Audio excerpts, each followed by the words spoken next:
उत्तर प्रदेश की विधानसभा में योगी सरकार की दूसरे कार्यकाल का आखिरी पूर्ण बजट पेश किया गया। ये जंबो बजट जिसमें दावा किया गया कि हर वर्ग के लिए कुछ खास है। 1,09,12,000 करोड़ से ज्यादा का ये बजट पेश कर सरकार अपनी तारीफ कर रही है। बीजेपी के लोग इसे सभी वर्गों के विकास का बजट बता रहे हैं, तो दूसरी ओर विरोधी हमलावर हैं। अखिलेश यादव से लेकर मायावती तक इस बजट पर सवाल उठाते नजर आते हैं। बसपा सुप्रीमो मायावती ने तो इस बजट को लेकर इतना बड़ा बयान दिया कि हर कोई हैरान रह गया। मायावती के एक एक शब्दों में उनकी सियासत और 27 के लिए एक बड़ा संदेश नजर आता है। इस बजट के बहाने किस तरह से बीजेपी को घेर गई मायावती, वो हम आपको जरूर बताएंगे। लेकिन पहले देखिए कि किस तरह से इस बजट के रखे जाने के बाद सीएम योगी इस बजट पर अपनी बात रखते हैं। बजट की मैं थीम कहूं तो यह सुरक्षित नारी, सक्षम युवा, खुशहाल किसान और रात को काम, तकनीकी निवेश से समृद्ध होता उत्तर प्रदेश के लिए समर्पित यह बजट 9 वर्ष के नवनिर्माण की एक नई गाथा को देशवासियों के सामने प्रस्तुत करता है। तो योगी आदित्यनाथ कहते हैं कि दरअसल 8 सालों में जो कोई नहीं कर सका वो बीजेपी की सरकार कर गई। बजट के आकार से लेकर प्रदेश की आर्थिक उन्नति तक की बात योगी आदित्यनाथ की तरफ से कही जाती है, लेकिन इस पर इत्तेफाक नहीं रखती बहन जी। बसपा सुप्रीमो मायावती इस बजट पर सवाल उठाते हुए कहती हैं, उत्तर प्रदेश विधानसभा में पेश किया गया 2026-27 का बजट लोक लुभावना ज्यादा तथा जनता के वास्तविक उत्थान एवं प्रदेश में सर्व समाज व सभी क्षेत्र के विकास का कम प्रतीत होता है। फिर भी जो घोषणाएं व आश्वासन जनता को देने का प्रयास किया गया है उसकी सही से समयबद्ध तरीके से अमल जरूर हो, ताकि ये केवल कागजी न रह जाए। साथ ही पिछले वर्ष के बजट का जमीनी क्रियान्वयन का सही डेटा डालकर बजट भाषण की परंपरा को वाकई में ठोस व विश्वसनीय बनाया जाता तो ये उचित होता। जबकि वर्तमान बजट भी अखबारों की सुर्खी बटोरने वाला प्रतीत होता है, जिससे एक बार फिर लोगों को अपने अच्छे दिनों की उम्मीदों पर पानी फिर गया लगता है। आगे मायावती रोजगार को लेकर युवाओं को बड़ा संदेश देने की कोशिश करती हैं।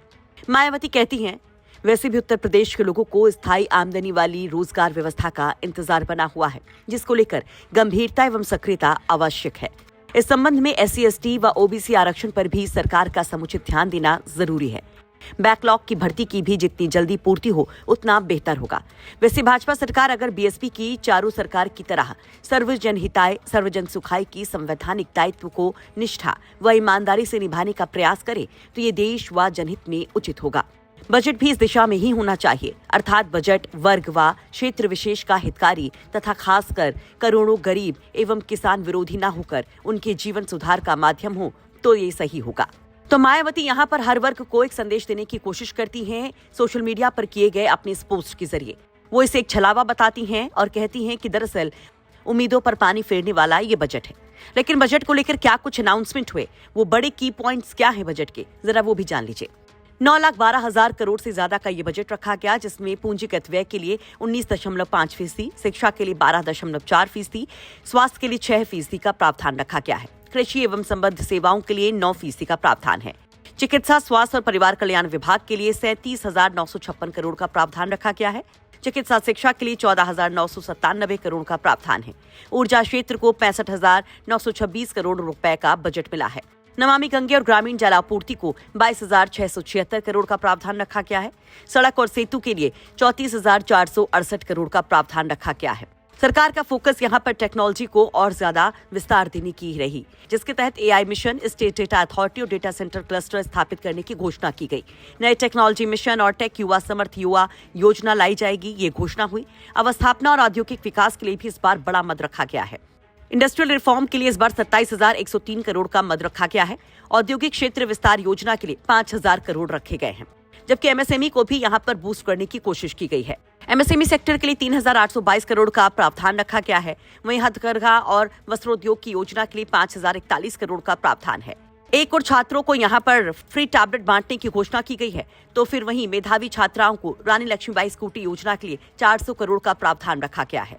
14 नए मेडिकल कॉलेज के लिए 1,023 करोड़ का प्रावधान रखा गया है।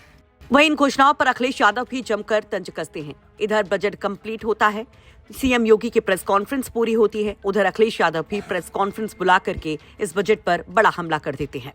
आकार बड़ा होना और खर्च कितना किया, अगर हम तुलना करें पिछले बजट से और इस बजट से,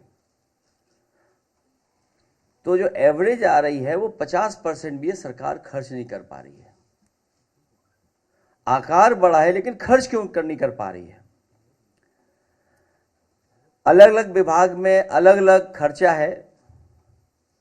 कृषि में केवल 57% खर्च कर पाए हैं, ग्राम विकास में 36% खर्च कर पाए हैं, पशुधन में लगभग 60%, स्वास्थ्य में 60%, 58%, महिला कल्याण में 53%, और जो सबसे महत्वपूर्ण विभाग है बेसिक शिक्षा, प्राथमिक शिक्षा, 62%। तो ये तो सरकार का खुद ही फेलियर है, गवर्नेंस का फेलियर है कि अगर हम बजट का आकार इतना बड़ा बना रहे हैं और जब खर्च करने की बात आए तो खर्च किसी विभाग में हम नहीं कर पा रहे हैं। वैसे इस बजट पर आप क्या कहेंगे? कमेंट बॉक्स में अपनी राय जरूर रखिए। ब्यूरो रिपोर्ट, यूपी तक। राहुल जी पदयात्रा कर रहे हैं, वो कर रहे हैं, 10 दिन के बाद खत्म हो जाएगा।